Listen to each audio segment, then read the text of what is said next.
Paz de Cristo a todos, queridos irmãos, queridas irmãs, que Deus abençoe grandemente a sua vida, que Deus derrame sempre graça, amor, alegria, saúde sobre a tua casa, sobre a tua família. Eu escolhi 2 versículos da Bíblia aqui, para a gente falar um pouquinho de Cristo, que diz assim, Mateus capítulo 13. Chegando à sua cidade, começou a ensinar o povo na sinagoga de tal maneira que as pessoas se admiravam e exclamavam: de onde lhe vem tanta sabedoria e estes poderes para realizar milagres? Ora, não é este o filho do carpinteiro? O nome da sua mãe não é Maria? E o dos seus irmãos Tiago, José, Simão e Judas? E não vivem entre nós todas as suas irmãs? Portanto, de onde obteve todos esses poderes? Jesus Cristo. Eu creio que Jesus Cristo foi, é e será a figura mais importante para o Evangelho, para o crescimento do Evangelho. Porque os ensinamentos de Jesus, eles são fantásticos, são maravilhosos.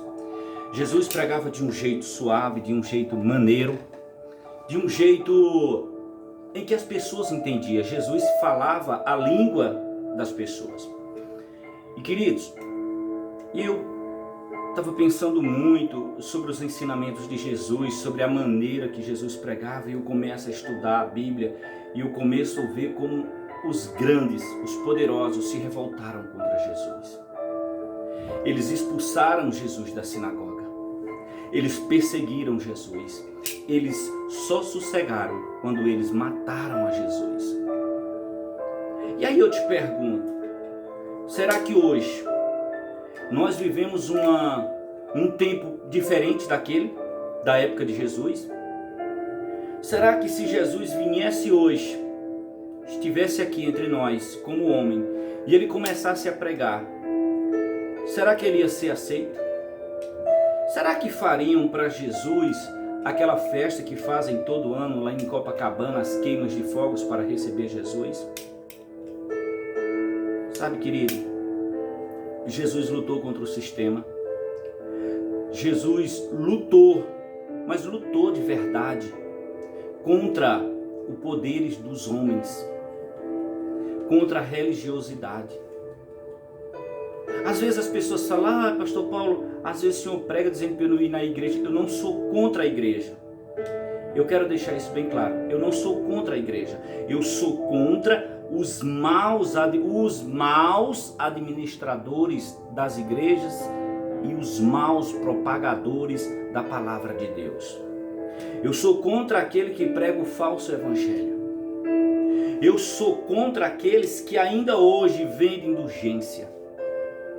Eu sou contra aquele que prega contra a imagem da Nossa Senhora da Igreja Católica, mas prega a rosa ungida, Prega a água benta, a água ungida. Eu sou contra isso. Eu sou contra a igreja que pega um irmão que não tem o que comer, mas ele tem que dar o dízimo na igreja. Ele tem que ser um dizimista fiel. Um pastor já falou para mim, Pastor de uma grande igreja aí. Você quer conhecer o crente, saber se realmente ele é crente na linha, ele usou essa palavra, na linha. É se ele começar a faltar no dízimo e nas ofertas. Aí eu te pergunto, querido, será que Jesus, o nosso Jesus, eu não vou nem falar o Deus Todo-Poderoso, eu vou falar Jesus, ele veio entre nós para nos tornar escravos, ou ele veio para nos libertar? Certa vez eu vi o Senhor, sabe quem é, dizendo assim: o que é mais importante, é a energia da tua casa ou a energia da igreja? Ele disse isso. O que é mais importante, é a energia da tua casa ou a energia da igreja? E ele mesmo respondeu: a energia da sua casa, ela não é importante, mas a da igreja ela é importante, porque a igreja é de Deus, a presença de Deus está aqui, é aqui que Deus mora. Sabe onde é que Deus mora, irmão? Se a tua morada for boa, se a tua morada for justa, se a tua casa for limpa, se o convite que está aqui de Deus vir, entrar e fazer morada, se o teu coração for bom, Deus faz morada em você, porque é você que é o templo do Espírito Santo. A própria palavra de Deus, ela diz que Deus não habita em templo construído por mãos de homens. Porque na verdade, querido, olha, escuta aqui, irmãos, não fica com raiva de mim não, tá? Não fica bravo com o pastor Paulo, mas escuta o que eu vou dizer. Será que o teu pastor, eu não vou falar de outro não, vou falar do teu. Será que o teu pastor, se você dissesse eu não vou mais na igreja, não vou dar mais o dízimo, não dou mais oferta, eu gostaria, pastor, que o senhor viesse na minha casa toda semana, fazer um culto na minha casa toda semana. Não, uma vez por mês o senhor vem na minha casa fazer um culto. Não vou dar oferta, não vou dar dízimo. Será que ele iria? Faz um teste. Faz um teste. Porque qual é a diferença dos pregadores, né, do Sinédrio para as igrejas de hoje? Qual é a diferença? Se você sabe, você me responde. Eu gostaria de saber se você que é pastor, se você que é levita, se você que é famoso, se você vai pregar, se você não cobra, se você prega de graça, se você vai numa comunidade 3 vezes por semana sem ganhar um centavo, pagando a tua gasolina. Será que você realmente é um pregador da palavra de Deus? Porque Jesus, quando ele veio entre nós, ele veio numa simplicidade tão grande que as pessoas não entendiam como um carpinteiro, filho de um carpinteiro, estava fazendo milagres, estava fazendo coisas que os grandes não faziam. Aqueles que cumpriam a lei, aqueles que viviam na lei. E aí Jesus diz uma coisa muito interessante. Jesus diz assim, olha, escuta, Jesus pregando ali, aquela pessoa que estava junto dele, ele diz assim, ó, na cadeira de Moisés, está sentados os escribas e os fariseus. Ouçam o que eles fazem, ouçam o que eles dizem, façam o que eles mandam, mas não façam o que eles fazem, porque eles atam fardos pesados sobre o homem, mas eles não querem mover um dedo. É assim ou não é, querido? Sabe o que acontece? O que acontece é que o dinheiro está aqui, ó. Eu até separei. 1 Timóteo capítulo 6, versículo 9. No entanto, os que ambicionam ficar ricos caem em tentação, em armadilhas e muitas vontades loucas e nocivas que atolam muitas pessoas na ruína e na completa desgraça. Aí ele completa no versículo 10. Porque o amor ao dinheiro é a raiz de todos os males. E por causa dessas cobiças, alguns se desviam da fé. E se atormentaram em meio a muitos sofrimentos. Querido, quando o dinheiro entra pela porta, a fé, ela sai pela porta da cozinha. Porque, querido, eu queria saber se o pastor, se você não fosse na igreja, se você não desse dízimo, não desse oferta, se você não fizesse nada, será que ele ia para a tua casa pregar uma vez por mês, de graça? Uma vez por mês, mas não é uma vez só não. É durante o ano inteiro. Faz um propósito, né? A Bíblia nos conta, né, que Deus ele vai até Gedeão e ele fala assim: varão valoroso, Deus é contigo. Aí Gedeão diz assim: se Deus é comigo, por que o meu povo está vivendo essa desgraça? Por que sobreveio isso sobre nós? Aí o anjo do Senhor diz assim: Gedeão, vai nessa fé e livra o teu povo. Aí Gedeão diz: em nome de quem? De Deus, é Deus Todo-Poderoso. Aí Gedeão diz: então eu vou fazer prova. Eu vou fazer prova para ver se realmente é Deus que está nesse negócio. E Gedeão fez prova e Deus por 2 vezes confirmou a prova. Eu não quero que você ponha Deus em prova. Eu quero que tu convide teu pastor. Eu quero que tu convide o teu líder. para ir fazer culto na tua casa, de graça. Não é por uma vez não, é um ano. Irmão, convida. Se tu quer saber se o dinheiro não corrompe, convida o teu líder. Eu não vou nem falar os grandes, porque os grandes esses não vão. Esses daí eles não vão, né? Os grandes não vai na tua casa. E tem mais, e tem uns deles que se você quiser ver, você tem que pagar. Pregam o evangelho. São pregadores do evangelho. Jesus disse, de graça ouvi, de graça tu dá. Ah, pastor Paulo, mas o meu pastor não vai sair do Rio de Janeiro para vir na minha... Ele não, nem que você morasse próximo da casa dele, ele não iria. Mas faz um teste com o teu pequenininho. Fala assim, pastor, a partir de hoje eu decidi que eu não quero ir para a igreja. Faz um teste. E diz assim, não quero ir mais para a igreja, eu gostaria que o senhor fosse na minha casa. Eu queria convidar o senhor para uma vez por semana, o senhor escolhe o dia, né? Vá na minha casa fazer um culto. Primeira coisa que ele vai dizer, irmão, não posso porque os cultos é na igreja. Ele vai dar uma desculpa. Ele não vai. Ele não vai, irmão. Porque o que mais interessa para a igreja hoje, irmão, não é tua fé, não é a tua alma. O que mais interessa para a igreja hoje é o que você pode ofertar, é o que você pode dar. É aquilo que você pode doar para a igreja. É isso que importa na igreja. Não é a tua alma, não é a tua salvação, não. Mas eu quero dizer uma coisa aqui, ainda há esperança, porque eu sei que ainda tem homens e mulheres de Deus. Ainda existem homens e mulheres de Deus que fazem por amor a obra de Deus, fazem por carinho a obra de Deus. Mas muitos estão escondidos dentro de igreja. Não vai fazer uma visita no lar, não visitam os irmãos. Escuta, vem cá. Eu conheço um aí, aqui para nós. Eu conheço um aí que quando eu dizia assim, pastor, a irmã fulana de tal não veio para a igreja hoje. Será que ela está com problema? Aí ele dizia assim, problema dela.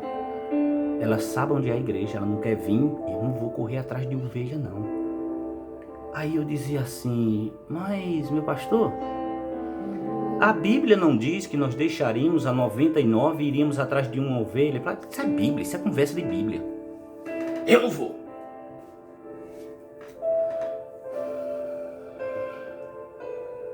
Mas amor, nós precisamos cuidar das almas que estão perecendo.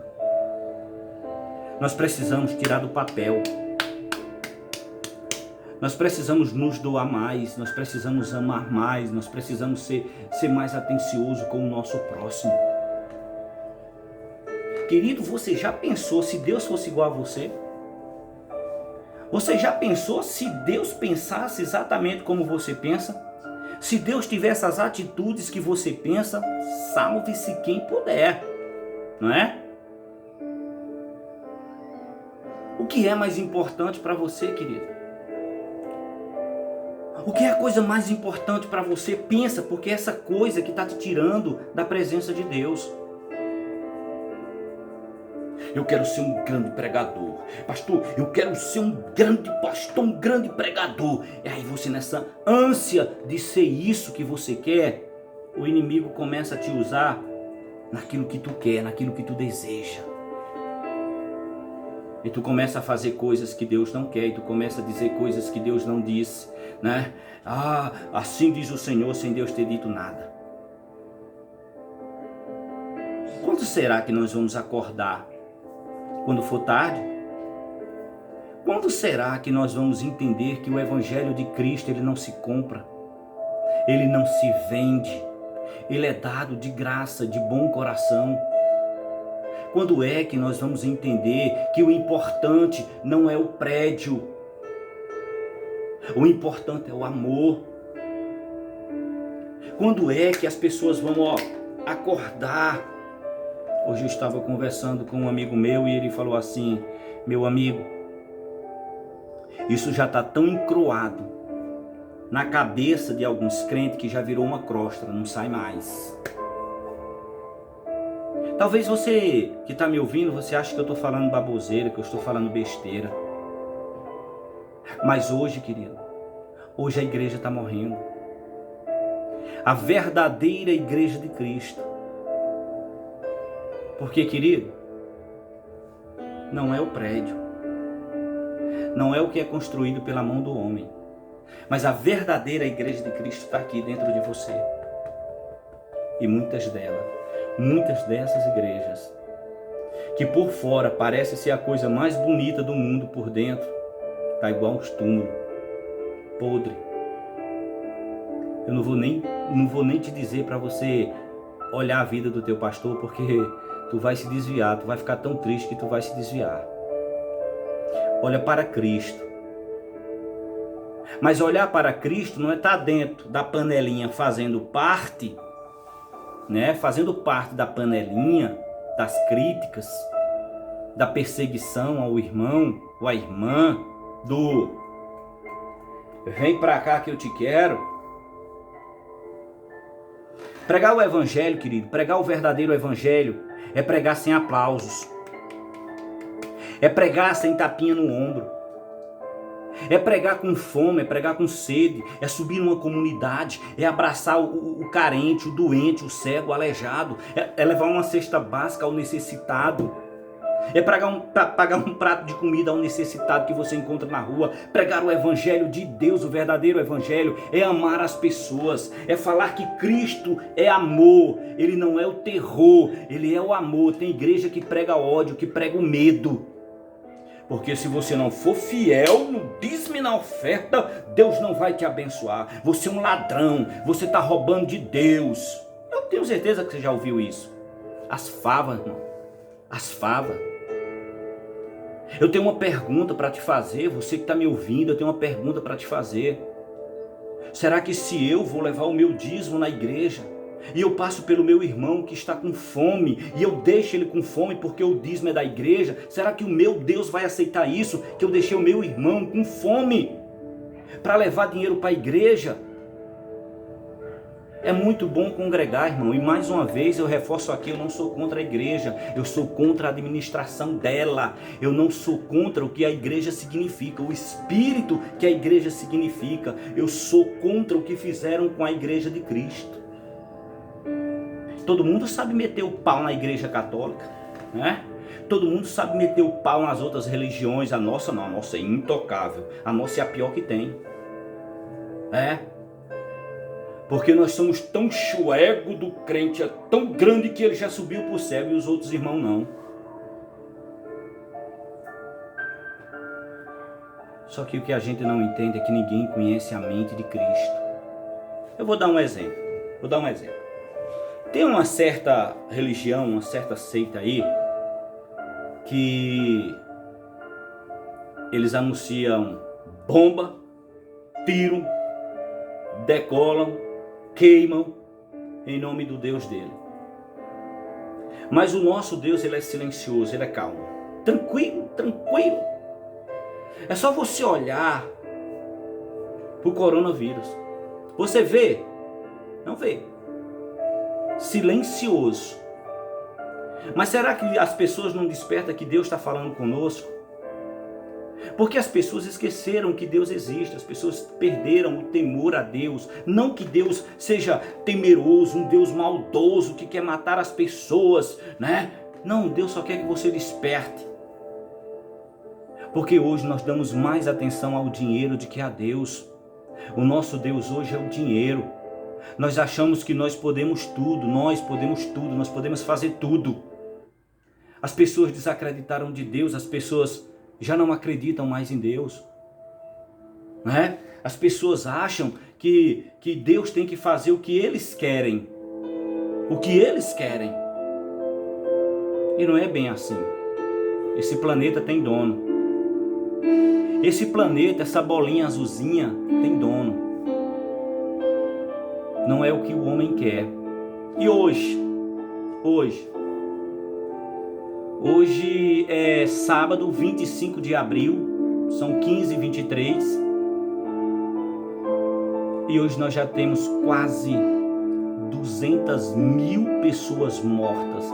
200.000 pessoas mortas pelo coronavírus. 200.000 em silêncio. Porque Deus trabalha no silêncio. Pastor Paulo, o senhor está querendo dizer que o coronavírus foi Deus que mandou? Eu não sei. Eu não sei o que Deus faz. Eu só sei que Deus está querendo chamar a tua atenção. Eu estou querendo te dizer que Deus está querendo que você cuide mais da sua vida, da vida do teu próximo, da vida do teu irmão, do que da tua. Não adianta nada, irmão, a tua riqueza não vai servir para nada. A tua Ferrari, os teus no plural, apartamentos, não vai te servir para nada. A única coisa que pode te salvar é Deus. É quando nós entendermos, irmão, que o universo está cobrando de mim, de você, né, atitude.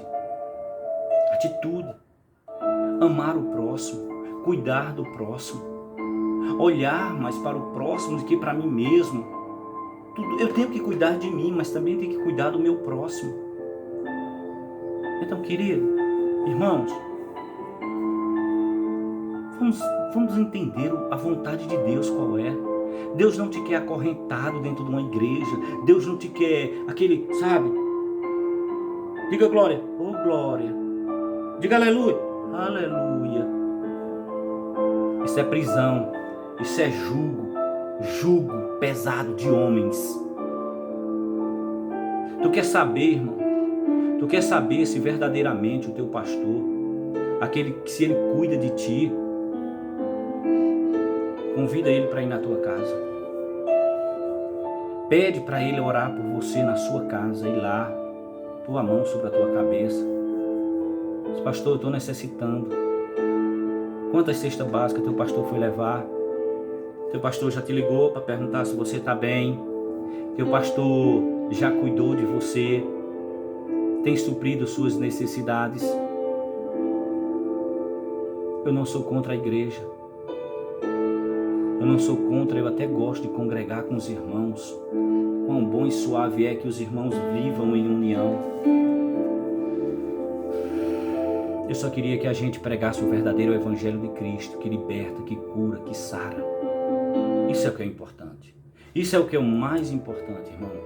Pregar o evangelho de Cristo. Amém? Deus abençoe a sua vida.